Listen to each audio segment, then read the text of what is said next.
ओम शांति। 6 नवंबर 2020 की साकार मुरली।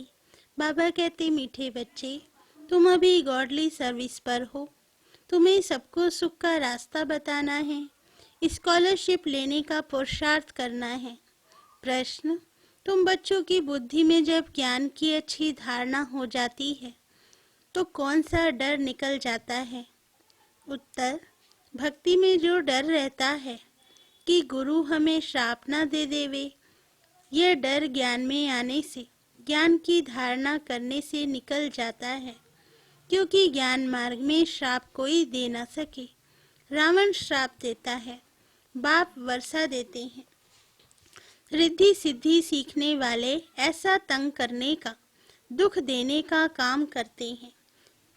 ज्ञान में तो तुम बच्चे सबको सुख पहुंचाते हो। ओम शांति। बाबा कहते, मीठे मीठे रूहानी बच्चों प्रति रूहानी बाप बैठ समझाते हैं, तुम सब पहले आत्मा हो, यह पक्का निश्चय रखना। बच्चे जानते हैं हम आत्माएं परम धाम से आती हैं, यहाँ शरीर लेकर पाठ बजाने। आत्मा ही पाठ बजाती है। मनुष्य फिर समझते शरीर ही पाठ बजाते हैं। यह है बड़ेती बड़ी भूल, जिस कारण आत्मा को कोई जानते नहीं। इस आवागमन में हम आत्माएं आती जाती हैं, इस बात को भूल जाते हैं। इसलिए बाप को ही आकर आत्मा अभिमानी बनाना पड़ता है। यह बात कोई भी नहीं जानते, बाप ही समझाते हैं आत्मा कैसे पाठ बजाती है। मनुष्य के मैक्सिमम 84 जन्म से लेकर मिनिमम है 1-2 जन्म। आत्मा को पुनर्जन्म तो लेते रहना है। इससे सिद्ध होता है बहुत जन्म लेने वाला बहुत पुनर्जन्म लेते हैं, थोड़े जन्म लेने वाला कम पुनर्जन्म लेते हैं। जैसे नाटक में कोई का शुरू से पिछाड़ी तक पार्ट होता है, कोई का थोड़ा पार्ट होता है। यह कोई मनुष्य नहीं जानते। आत्मा अपने को नहीं जानती तो अपने बाप को कैसे जाने? आत्मा की बात है ना। बाप है आत्माओं का, कृष्ण तो आत्माओं का बाप है नहीं। कृष्ण को निराकार तो नहीं कहेंगे, साकार में ही उनको पहचाना जाता है। आत्मा तो सबकी है, हर एक आत्मा में पाठ तो नूंधा हुआ है। यह बातें तुम्हारे में भी नंबरवार पुरुषार्थ अनुसार हैं, जो समझा सकते हैं। बाबा कहते, अभी तुम बच्चे जानते हो हम आत्माओं ने 84 जन्म कैसे लिए हैं। ऐसे नहीं कि आत्मा सो परमात्मा नहीं। बाप ने समझाया है हम आत्मा पहले सो देवता बनते हैं, अभी पतित तमो प्रधान है, फिर सतो प्रधान पावन बनना है। बाप आते ही तब है जब सृष्टि पुरानी हो जाती है। बाप आकर पुरानी को नया बनाते हैं, नई सृष्टि स्थापन करते हैं। नई दुनिया में है ही आदि सनातन देवी देवता धर्म। उन्हों के लिए ही कहेंगे, पहले कलयुगी शूद्र धर्म वाले थे, अब प्रजापिता ब्रह्मा की मुख वंशावली बन ब्राह्मण बने हो, ब्राह्मण कुल में आते हो। ब्राह्मण कुल की डिनेस्टी नहीं होती, ब्राह्मण कुल कोई राजाई नहीं करते। इस समय भारत में न ब्राह्मण कुल राजाई करते हैं, न शूद्र कुल राजाई करते हैं, दोनों को राजाई नहीं। फिर भी उनका प्रजा पर प्रजा का राज्य तो चलता है। तुम ब्राह्मणों का कोई राज्य नहीं, तुम स्टूडेंट पढ़ते हो। बाप तुमको ही समझाते हैं ये 84 का चक्र कैसे फिरता है। सतयुग, त्रेता, द्वापर, कलयुग, फिर होता है संगम युग। इस संगम युग जैसी महिमा और कोई युग की है नहीं। यह है पुरुषोत्तम संगम युग। सतयुग से त्रेता में आते हैं, 2 कला कम होती है तो उनकी महिमा क्या करेंगे? गिरने की महिमा थोड़ी ही होती है। कलयुग को कहा जाता है पुरानी दुनिया। अब नई दुनिया स्थापन होनी है, जहाँ देवी देवताओं का राज्य होता है। वे पुरुषोत्तम थे। फिर कला कम होते होते शूद्र बुद्धि बन जाते हैं। उनको पत्थर बुद्धि भी कहा जाता है। ऐसे पत्थर बुद्धि बन जाते हैं जो जिनकी पूजा करते हैं उनकी जीवन कहानी को भी नहीं जानते। बच्चे बाप का जीवन न जाने तो वर्षा कैसे मिले। बाबा कहते, अभी तुम बच्चे बाप के जीवन को जानते हो, उनसे तुमको वर्षा मिल रहा है। बेहद के बाप को याद करते हो। तुम माता पिता हम बालक तेरे कहते हो तो जरूर बाप आया होगा, तब तो सुख घनेरे दिए होंगे ना। बाप कहते हैं मैं आया हूँ, अथा सुख तुम बच्चों को देता हूँ। बच्चों की बुद्धि में ये नॉलेज अच्छी रीति रहनी चाहिए, इसलिए तुम स्वदर्शन चक्रधारी बनते हो। तुमको अब ज्ञान का तीसरा नेत्र मिला है। तुम जानते हो हम सो देवता बनते हैं, अब शूद्र से ब्राह्मण बने हैं। कलयुगी ब्राह्मण भी हैं तो सही ना। वो ब्राह्मण लोग जानते नहीं कि हमारा धर्म अथवा कुल कब स्थापन हुआ, क्योंकि वह है ही कलयुगी। तुम अभी डायरेक्ट प्रजापिता ब्रह्मा की संतान बने हो और सबसे ऊंच कोटि के हो। बाप बैठ तुम्हारी पढ़ाई की सर्विस संभालने की सर्विस और श्रृंगारने की सर्विस करते हैं। तुम भी हो on godly service only. God father भी कहते हैं हम आए हैं सब बच्चों की सर्विस में। बच्चों को सुख का रास्ता बताना है। बाप कहते हैं अब घर चलो। मनुष्य भक्ति भी करते हैं मुक्ति के लिए। जरूर जीवन में बंधन है, बाप आकर इन दुखों से छुड़ाते हैं। तुम बच्चे जानते हो त्राही त्राही करेंगे, हाहाकार के बाद जय जयकार होनी है। अब तुम्हारी बुद्धि में है कितनी हाय हाय करेंगे। जब नेचुरल कैलमिटीज आदि होगी। यूरोप वासी यादव भी हैं, बाप ने समझाया है। यूरोप वासियों को यादव कहा जाता है। दिखाते हैं पेट से मूसल निकले, फिर श्राप दिया। अब श्राप आदि की तो बात ही नहीं, यह तो ड्रामा है। बाप वर्षा देते हैं, रावण श्राप देते हैं। यह एक खेल बना है। बाकी श्राप देने वाले तो दूसरे मनुष्य होते हैं, उस श्राप को उतारने वाले भी होते हैं। गुरु गोसाई आदि से भी मनुष्य लोग डरते हैं कि कोई श्राप न देवे। वास्तव में ज्ञान मार्ग में श्राप कोई दे न सके। ज्ञान मार्ग और भक्ति मार्ग में श्राप की कोई बात नहीं। जो रिद्धि सिद्धि आदि सीखते हैं वो श्राप देते हैं, लोगों को बहुत दुखी कर देते हैं, पैसे भी बहुत कमाते हैं। भक्त लोग यह काम नहीं करते। बाबा ने भी यह समझाया है। संगम के साथ पुरुषोत्तम अक्षर जरूर लिखो, त्रिमूर्ति अक्षर भी जरूर लिखना है और प्रजापिता अक्षर भी जरूरी है, क्योंकि ब्रह्मा नाम भी बहुतों के हैं। प्रजापिता अक्षर लिखेंगे तो समझेंगे साकार में प्रजापिता ठहरा। सिर्फ ब्रह्मा लिखने से सूक्ष्म वतन वाला समझ लेते हैं।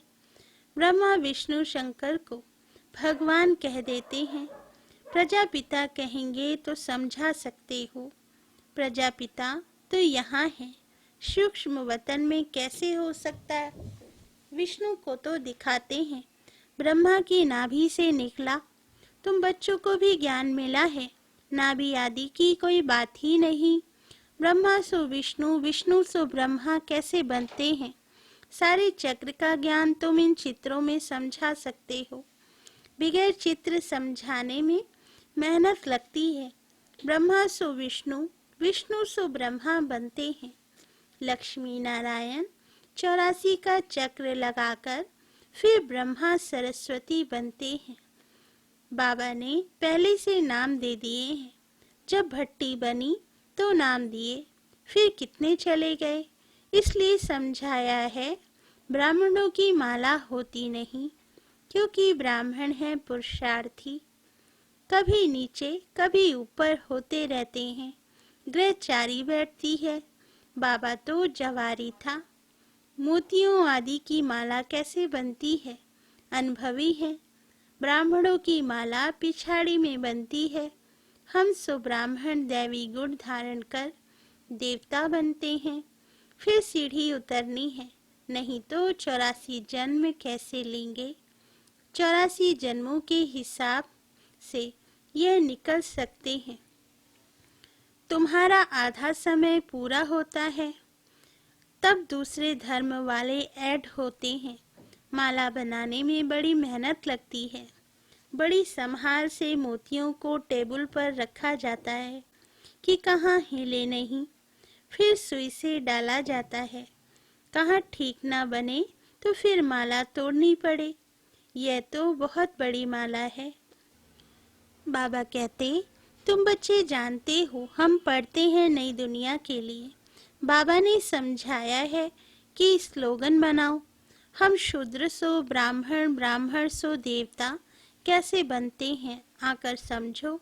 इस चक्र को जानने से तुम चक्रवर्ती राजा बनेंगे, स्वर्ग का मालिक बन जाएंगे। ऐसे स्लोगन बनाकर बच्चों को सिखलाना चाहिए। बाबा युक्तियाँ तो बहुत बतलाते हैं, वास्तव में वैल्यू तुम्हारी है। तुमको हीरो हीरोइन का पाठ मिलता है। हीरे जैसा तुम बनते हो, फिर 84 का चक्र लगाए कौड़ी मिसल बनते हो। अब जबकि हीरे जैसा जन्म मिलता है तो कौड़ियों पिछाड़ी क्यों पड़ते हो? ऐसे भी नहीं कोई घर बार छोड़ना है। बाबा तो कहते हैं गृहस्थ व्यवहार में रहते कमल फूल समान पवित्र रहो और सृष्टि चक्र की नॉलेज को जानकर दैवी गुण भी धारण करो, तो तुम हीरे जैसा बन जाएंगे। बरोबर भारत 5000 वर्ष पहले हीरे जैसा था। यह है एम ऑब्जेक्ट। इस चित्र को लक्ष्मी नारायण के बहुत महत्व देना है। तुम बच्चों को बहुत सर्विस करनी है। प्रदर्शनी म्यूजियम में विहंग मार्ग की सर्विस बगैर तुम प्रजा कैसे बनाएंगे? भले इस ज्ञान को भी सुनते भी हो, परंतु ऊंच पद कोई बिरले पाते हैं। उनके लिए ही कहा जाता है कोटों में कोई, स्कॉलरशिप भी कोई लेते हैं ना। 40-50 बच्चे स्कूल में होते हैं, उनसे कोई एक स्कॉलरशिप लेता है। कोई थोड़ा प्लस में आ जाता है तो उनको भी देते हैं। यह भी ऐसे हैं, प्लस में बहुत हैं। 8 दाने हैं सो भी नंबरवार है ना। वे पहले पहले है राजगद्दी पर बैठेंगे, फिर कला कम होती जाएगी। लक्ष्मी नारायण का चित्र है नंबर 1, उनकी भी डिनेस्टी चलती है, परंतु चित्र लक्ष्मी नारायण का ही दिया हुआ है। यहाँ तुम जानते हो चित्र तो बदलते जाते हैं। चित्र देने से क्या फायदा? नाम रूप देश काल सब बदल जाता है। बाबा कहते मीठे मीठे रूहानी बच्चों को रूहानी बाप बैठ समझाते हैं। कल्प पहले भी बाप ने समझाया था। ऐसे नहीं कृष्ण ने गोप गोपियों को सुनाया। कृष्ण के गोप गोपी होते नहीं, ना उनको ज्ञान सिखाया जाता है। वह तो है सतयुग का प्रिंस, वहाँ कैसे राजयोग सिखाएंगे? वह पतित को पावन बनाएंगे। बाबा कहते अब तुम अपने बाप को याद करो। बाप फिर टीचर भी है। टीचर को स्टूडेंट कभी भूल ना सके, बाप को बच्चे भूल ना सके, गुरु को भी भूल ना सके। बाप तो जन्म से ही होता है, टीचर 5 वर्ष बाद मिलता है, फिर गुरु वानप्रस्थ में मिलता है। जन्म से ही गुरु करने का तो कोई फायदा नहीं। गुरु की गोद लेकर भी दूसरे दिन मर जाते हैं। फिर गुरु क्या करते हैं? गाते भी हैं सतगुरु बिगैर गति नहीं। सतगुरु को छोड़ वे फिर गुरु कह देते हैं। गुरु तो ढेर हैं। बाबा कहते हैं बच्चे, तुम्हें कोई देहधारी गुरु आदि करने की दरकार नहीं है। तुम्हें किसी से भी कुछ मांगना नहीं है। कहा भी जाता है मांगने से मरना भला। सबको चिंता रहती है हम कैसे अपने पैसे ट्रांसफर करें। दूसरे जन्म के लिए वे ईश्वर अर्थ दान पुण्य करते हैं तो उसका रिटर्न इसी पुरानी सृष्टि में अल्पकाल के लिए मिलता है। यह तुम्हारा ट्रांसफर होता है नई दुनिया में और 21 जन्मों के लिए। तन मन धन प्रभु के आगे अर्पण करना है। सो तो जब आए तब अर्पण करेंगे ना। प्रभु को कोई जानते ही नहीं तो गुरु को पकड़ लेते हैं। धन आदि गुरु के आगे अर्पण कर देते हैं।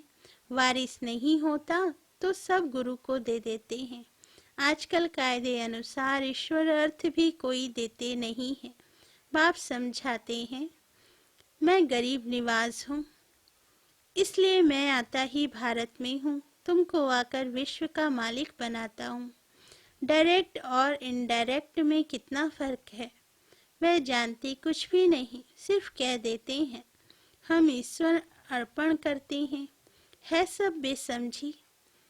बाबा कहते, तुम बच्चों को अब समझ मिलती है तो तुम बेसमझ से समझदार बने हो। बुद्धि में ज्ञान है। बाप तो कमाल करते हैं। जरूर बेहद के बाप से बेहद का वर्षा मिलना चाहिए। बाप से तुम वर्षा लेते हो सिर्फ दादा द्वारा। दादा भी उनसे वर्षा ले रहे हैं। वर्षा देने वाला एक ही है, उनको ही याद करना है। बाप कहते हैं, बच्चे मैं इनके बहुत जन्मों के अंत में आता हूँ, इनमें प्रवेश कर इनको भी पावन बनाता हूँ, जो फिर यह फरिश्ता बन जाते हैं। बैच पर तुम बहुत सर्विस कर सकते हो। तुम्हारा यह सब है अर्थ सहित बैजेस। यह तो जीदान देने वाला चित्र है। इनकी वैल्यू का किसको भी पता नहीं। और बाबा को हमेशा बड़ी चीज पसंद आती है जो कोई भी दूर से पढ़ सके। अच्छा, मीठे मीठे सिकिलदे बच्चों प्रति माता पिता बाप दादा का याद प्यार और गुड मॉर्निंग। रूहानी बाप की रूहानी बच्चों को नमस्ते।